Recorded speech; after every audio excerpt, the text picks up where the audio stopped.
So you're no stranger to GRPD. You've been here for quite a number of years. Correct. So tell me about your history of the department. Started in 2001. Worked the north end of town for about a decade. Became a community officer, did that for about 3.5 years. Got promoted to a sergeant. Went to nights, worked the south end of town for a total of 5 or 6 years, I believe, and then I got promoted to a lieutenant, which is called the watch commander position, down in the bubble, as we call it, where you're pretty much the, you lead a whole rotation of officers and sergeants. And I did that for about 3 years, and then I got asked to be the commander of the internal affairs unit during a very tough time, obviously with the civil unrest and all that, but did that for 2.5 years. Got promoted to captain. Was in the captain spot for about 11 months, not even a full year, and then the chief came knocking with the deputy chief role, and been in that job ever since. So you definitely know not only your way around the department, but also the city. You've done quite a lot.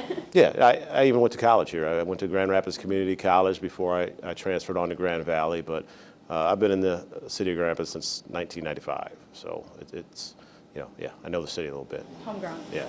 Yeah. So how did that conversation go to be interim chief? You said, chief came knocking with that deputy chief position a couple of years ago. How did this one go? Well, this one was obviously the city manager, Mark Washington, obviously is made this appointment. And no, my career, I've just kind of kept my head down and done the job that's right in front of me to the best of my ability. I say, although I chose this profession, it seems like the promotions choose me, which is just the way I like to do things. And I think I have a great reputation with our men and women, and also with the community. Community is something that I enjoy doing. That's the easy part of the job, of being out in the community and literally trying to help people. That is, you get so much joy from doing those things. And same thing with our people. I love being a leader to our people. I know they look at me as a leader. I know that I can provide some stability for them during this transition, and I'm just looking forward to being able to provide that for them and keep this agency moving in the right direction. Yeah, I know when this was announced yesterday, there was a very positive reaction to seeing your name in the position. Yeah, I'm hearing that. I don't get on social media much because, it's just, the positives and the negatives or whatnot, but I'm very flattered by what I'm hearing is out there. Once again, I'm always going to do what I feel is right and let the people speak up for me, good or bad, and keep my head straight and just try to do good. I love this agency. I've loved it for a long time. As I've said, we've lost a brother, Officer Kosminski, in this job I was very close with. Both of my kids work here. The success of this department means more to me than people can possibly imagine, right? So motivated.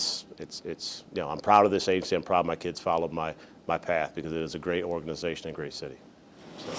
So we've already talked. You've been here a long time. Yes. You've seen quite a few bit of police chiefs, especially in the past couple of years, with change up. What has your relationship been with the most recent chief, Chief Winstrom? Amazing. It's been a partnership. Definitely going to miss him, but he has shown true leadership, and true leadership is not just saying you care, but actually showing that you care. He's made time for our men and women. He remembers everyone's names from the top to the bottom of this building. He's went out to the community and has done the same thing. He's been willing to give every ounce of his time, sometimes to his detriment, runs himself down, but they appreciate his time. And a man that's willing to do that and show that he cares, people are willing to run through walls for him. So he's been a great boss. We're definitely going to miss him, and people are sad, but I'm here to make sure they're not discouraged. We're gonna be fine. Morale is good, and they know we're in good hands, and we're going to keep things moving, keep this organization moving forward. So I know you brought up leadership. What are some other qualities that a chief of, not just general police chief, but specifically here at Grand Rapids Police Department, what qualities should a chief have? Well, look at somebody that's compassionate, understanding, that's present. You have to be present. You have to be seen, right? You have to be seen by your people. That it's different than, you can't leadership through emails and phone calls. You actually have to make that connection with people, and it goes the same with the community, right? You can't just do press conferences or things over the phone. You got to get out in the community, meet people, let them meet you, and work on that relationship. It takes time. Relationships aren't built overnight, right? So, and it took the chief some time. He came in into a challenging time with the officer-involved shooting, and he earned the trust of the men and women here, and he slowly earned the trust of the entire community. And I think everyone's kind of grieving a little bit that he's leaving. It goes to show what kind of man and leader he was, or he still is. So kind of going, you are going to be the leader of the department. Over the past couple of years, we've seen a decrease in some of that smaller crime, but seemingly, not necessarily a huge increase, but there has been significant violent crime. I mean, just 3 weeks ago now, you have triple homicide, mom and her 2 kids. As the leader of the department, how are you taking your officers through that? I think the big thing is just to get them the support, right? And one way to support them is increasing the staffing, right? We understand that officer presence matters, right? It deters crime. I always say we deter more crime than we know we do. Someone sees a cruiser or sees an officer and they might think twice about something they're about to do, right? And our men and women feel supported when they have more staffing, or they have the equipment or the technology that they need. And I think that helps keep our community safe, right? You want men and women that love where they work, right? That they're going to go out there and they're going to work hard for you. So it's important from the leadership standpoint that you invest in them, because you're wanting them to go out in the street and invest in the community, right? It goes both ways. So I think that's important. And sorry, the questions are kind of getting a little bit deeper here. But like you said, when Chief Winstrom came in, there was the officer-involved shooting. And there's been a couple of officer-involved shootings in Grand Rapids and also in the greater County area over the past couple of months. You never want that to happen. You never want to think that that's going to happen with officers and members of the community. But it could happen as your interim chief. And you said that morale is still good in the building. But if that happens, how are you going to leave the department? Well, unfortunately, we've been through a lot of them, right? And we have one of the best training staffs, I think, in the country, right? So, and we have great leaders at this department, and everybody knows their role, in those. So, I don't think anything's going to skip a beat there. Obviously, I know how we handle those situations and what pieces need to be in place if we were to have one, in 2 hours here. Unfortunately, we've had a lot of practice, at those, and thankfully none of our officers have been injured due to the amazing training they get here at this department. So. And this is, I feel like for the past couple of years and really throughout the profession, it's been a contentious time for police, especially now with involvement of federal agents and that kind of activity. Grand Rapids is no stranger to people speaking out and protesting and taking to the streets. How, and you talked about Winstrom, his connection to the community. Yep. And like you said, him leaving, some people are sad, some people are worried about the communication between GRPD and the people in the community. How are you going to keep that relationship strong? I believe I have a strong connection with the community as well. And like I said, I've been here for my whole career. This is 25 years invested in this community, and it will be my only community. I have no aspirations to work anywhere else or be the chief anywhere else. So I'm fully invested in this department. I understand that strong relationships make the community safer, and it makes my men and women safer. So it's absolutely important and imperative that we keep that relationship strong. As far as the protests and things, that we always respect First Amendment rights, and our men and women handle it professionally, and they will continue to do that because that's our expectation.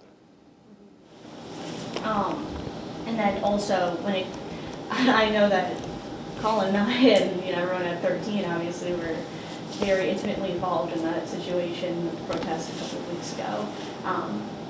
When it comes to accountability from the police, what are your views on that?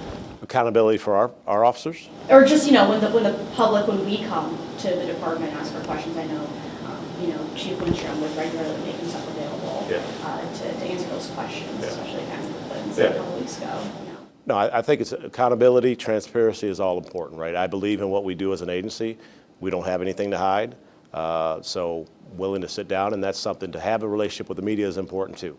And that's something he brought to our agency, because we weren't so open before, and that's something, he was like, it's important if they're going to run a story, let's see if they can run a positive story as well. Let's be available, and I'm going to continue that.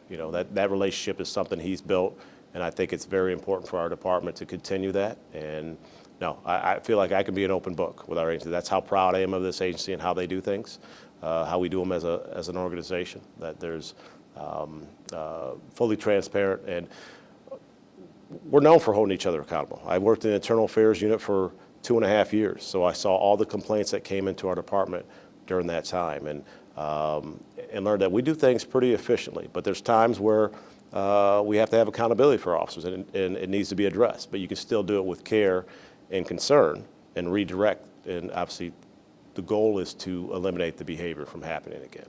So that's not going to change. And a few more questions for you. Sure.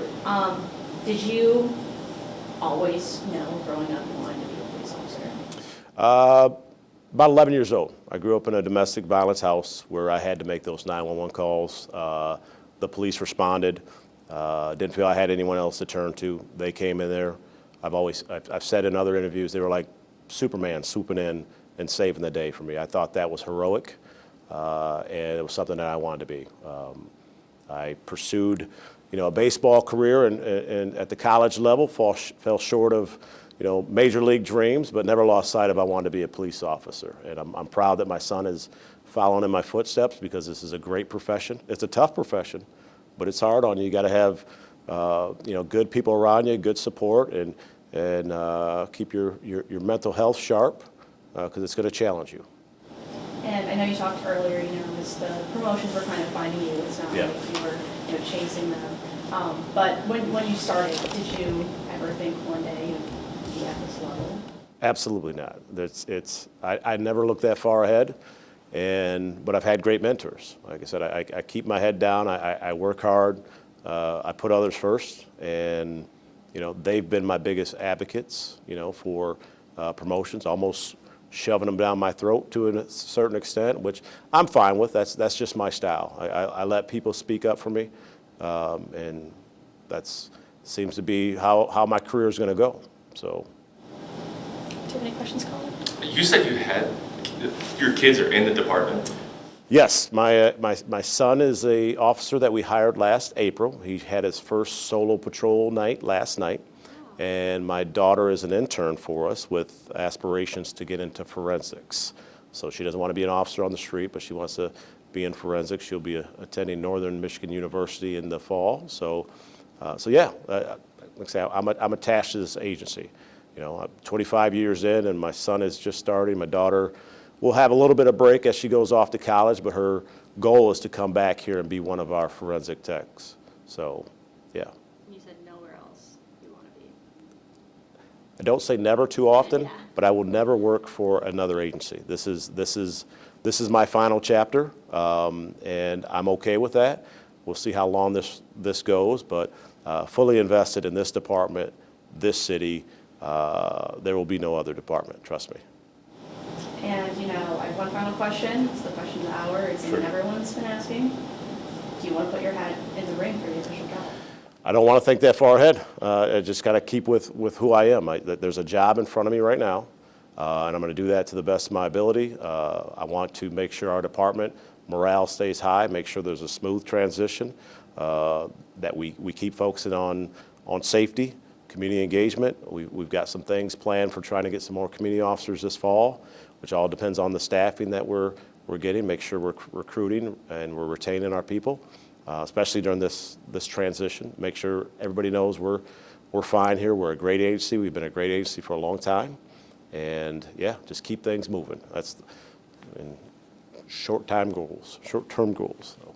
And do you have a message for the Grand Rapids community?